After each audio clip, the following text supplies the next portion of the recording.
आपका स्वागत है और जीरा आपकी स्क्रीन पे लेके आना चाहेंगे, जहां पर हमने पिछले एक हफ्ते में करीबन 11% की गिरावट देखी, लेकिन आज की तेजी यहां पर फिर से लौटती हुई नजर आई है। इन एनी केस इंडस्ट्री ये मान के चल रही है कि 42-43 हजार के नीचे के लेवल्स यहां पर फिलहाल नहीं बनेंगे।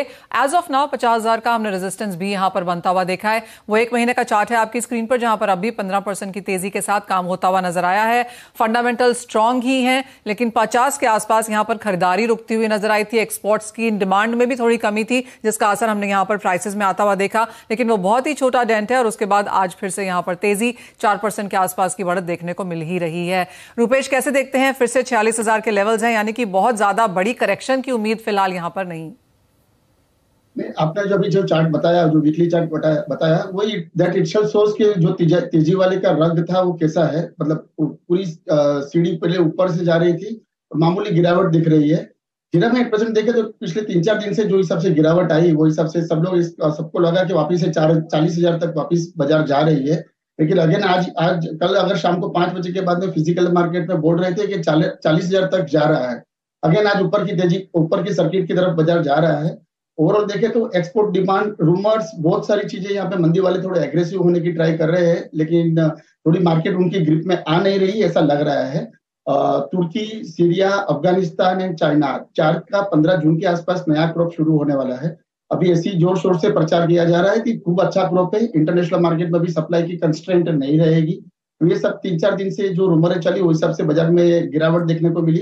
कल अच्छी खासी गिरावट देखने को मिली थी और ऐसा लग रहा था आज भी बाजार रेड मार्क में ही खुलेगा, लेकिन सडनली ग्रीन मार्क में खुलना लगा, बिकॉज $500 नीचे ऑफर कर रहे हैं बाकी सब इंटरनेशनल कंट्रीज। और चाइना बहुत ह्यूजली डिपेंडेंट है ये सीरिया, तुर्की और अफगानिस्तान पे। और इंडिया का भाव चल रहा है $5,500, $5,700। बाकी सब कंट्रीज 5,000 के नीचे चल रही है। तो वो हिसाब से ऐसा लगा कि इंडिया से एक्सपोर्ट की डिमांड नहीं रहेगी, लेकिन सडनली आज वापिस चाइना की डिमांड, इंक्वायरीज आनी शुरू हो गई। तो ऐसा लगा कि अभी बिकॉज फंडामेंटल्स बहुत स्ट्रांग है, सप्लाई साइड में इतनी सारी प्रेशर नहीं है अभी, लेकिन जो भी तेजी अभी टिकी हुई है, आ रही है, वो एक्सपोर्ट डिमांड पे ज्यादा अवलंबित है। अगर एक्सपोर्ट डिमांड जरा भी आगे पीछे होता है तो उसके ऊपर प्राइसेस का डिपेंडेंसी आ जाती है। मुझे ऐसा लग रहा है कि एक बार जो अभी तक का जो हाई बनाया 48,500 का, वो एक बार नई तेजी जाने के लिए वो एक बार क्रॉस करना जरूरी है। अगर एक बार वो क्रॉस कर देगा तो मुझे लग रहा है कि ये रैली और आगे बढ़नी चाहिए, क्योंकि एक्सपोर्ट इंक्वायरीज है, लेकिन अभी ये एक्सपोर्ट ट्रेंड में कन्वर्ट होने चाहिए। जो आज से नई इंक्वायरी शुरू हुई है वो जस्ट एक बार और फॉर क्लैरिटी, इंटरनेशनल प्राइसेस और भारतीय बाजारों में अभी किस तरह का फर्क है, एक रुपेश, और दूसरा इंडस्ट्री पार्टिसिपेंट्स का मानना है कि जो ये बदघट हम एक्सचेंज पे होता हुआ देख रहे हैं, फिजिकल मार्केट्स में उस तरह की गिरावट देखने को नहीं मिली, वहां पर अब भी तेजी के साथ ही काम है। डेफिनेटली जो 3-4 दिन से जो गिरावट आई फ्यूचर मार्केट में, वो एजम्पशन पे आई कि अभी नया डिमांड नहीं आएगा, तो अनवाइंडिंग होती है। ऊपर के भाव में जो हिस्टोरिकल हाई प्राइसेस है उसमें प्रॉफिट बुकिंग भी तेजी वाले करते हैं, नया मंदी वाले भी माल बेचते हैं इन एंटिसिपेशन के बाजार में इंक्वायरीज नहीं आएगी और फिजिकल मार्केट चलती है एक्चुअली में। अगर यहाँ पे 100 रुपीज टूटा है तो वहां पे 50 रुपीज टूटा हुआ रहेगा, लेकिन सेंटीमेंट तो डेफिनेटली बरकरार करता है इसमें। अभी भी $500 to $700 पर टन का डिफरेंस है इंडियन मार्केट और इंटरनेशनल प्राइसेस में। No doubt Indian quality is far better than international. जो तुर्की और सीरिया की जो क्वालिटी रहती है उसकी कंपेरिजन में इंडियन क्वालिटी कोई भी यहाँ अपने इंडिया से इंपोर्ट करता है, फर्स्ट प्रेफरेंस देता है इंडियन क्यूबिन सीड या इंडियन जीरा को। बाद में अगर इंडियन जीरा अवेलेबल नहीं रहता है या फिर हाई प्राइसेस रहते हैं और प्राइसेस में डिफरेंस रहता है, तभी जाके वो चाइना, तुर्की, सीरिया या अफगानिस्तान की जीरा पे जा रहा है। लेकिन अभी जो $500-700 का डॉलर का डिफरेंस है, that is attractive for the international buyer. अगर ये डिफरेंस मेंटेन रहा तो मुझे लग रहा है कि डिमांड थोड़ी शिफ्ट हो सकती है इंटरनेशनल अदर कंट्रीज की तरफ। ओके, तो ये तो बात हुई जीरे की रुपेश, लेकिन एक राय आपकी टर्मरिक पर भी, क्योंकि यहाँ भी अलग अलग रिपोर्ट्स का इंपैक्ट हम देखते हैं। एक तरफ न्यूज रिपोर्ट्स ये भी थी कि मराठवाड़ा रीजन में क्रॉप यील्ड कम हुई है, इसके कारण प्राइसेस बढ़ रहे हैं। दूसरी तरफ स्टॉकिस्ट भी हर राइस पर अपने माल को निकाल रहे हैं। तो ऐसे में अभी क्या व्यू है इन लेवल से टर्मरिक के प्राइसेस पर? टर्मरिक के प्राइसेस में लास्ट ईयर से जब 10,000 का लेवल टूटा, तब से बाजार में एंटिसिपेशन है कि ये वापस 12,500, 15,000 का लेवल दिखेगा। और लेकिन एक साल से मंदी वाले के ग्रिप में बाजार रहा, बाजार बहुत दबा हुआ रहा। 6,500 में जो रिसेंटली जो बारिश हुई उसके कारण पर्टिकुलरली मराठवाड़ा एरिया और निजामाबाद एरिया में डैमेज की बातें आ रही है। अप्रोक्सीमेटली 2 से 2.5 लाख बोरी के आसपास की डैमेज की बातें अभी जो रिसेंट रेन हुआ उसके कारण हुआ है।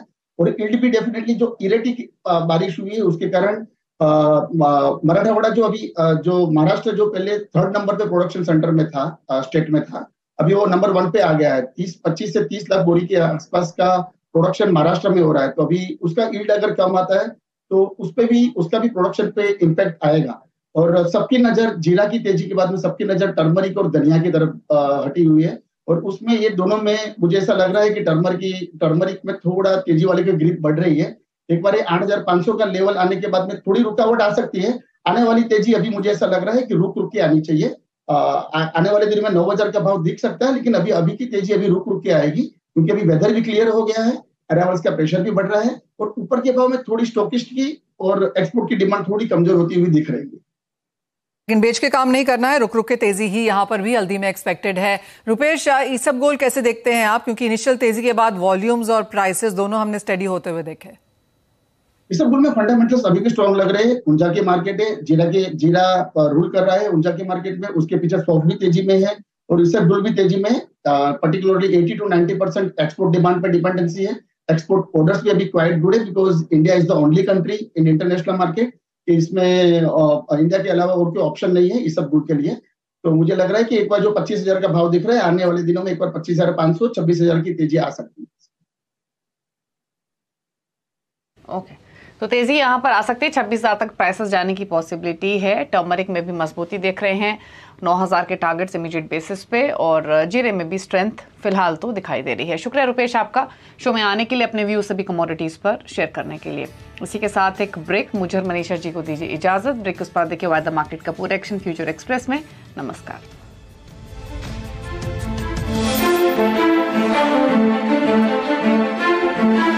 बता दें कि मनी कंट्रोल पर दिए गए विचार एक्सपर्ट्स के अपने निजी विचार होते हैं। वेबसाइट या मैनेजमेंट इसके लिए उत्तरदायी नहीं है। यूजर्स को मनी कंट्रोल की सलाह है कि कोई भी निवेश निर्णय लेने से पहले सर्टिफाइड एक्सपर्ट की सलाह लें।